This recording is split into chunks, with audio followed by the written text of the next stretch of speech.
Xiaomi 11 Lite 256 GB varianti ko'rishinglar mumkin. Holat ajoyib va ideal holatda saqlanib qolgan ekan.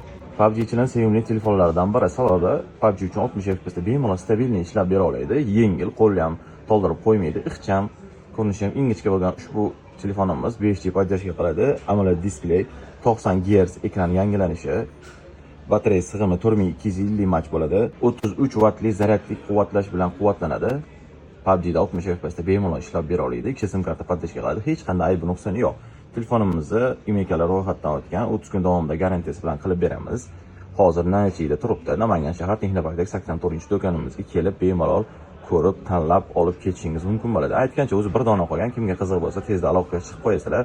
Sotilib ketish xavfi juda ham katta. Sababi bunaqa ideal telefonlar har kimni ham qiziqtiradi, olishga majbur qiladi. Asosiy joyda narxiga keladigan bo'lsa, telefonimizning narxi 1 400 ming so'mga berib yuboriladi, garantiyasi bilan albatta. Qo'shimchasiga chexol bilan stiklo hadya qila olamiz. Agar siz boshqa viloyatda bo'ladigan bo'lsangiz, sizga pochta orqali dastlabki qilib yuborishimiz ham mumkin bo'ladi. Sizlarni do'konimizda kutib qolamiz.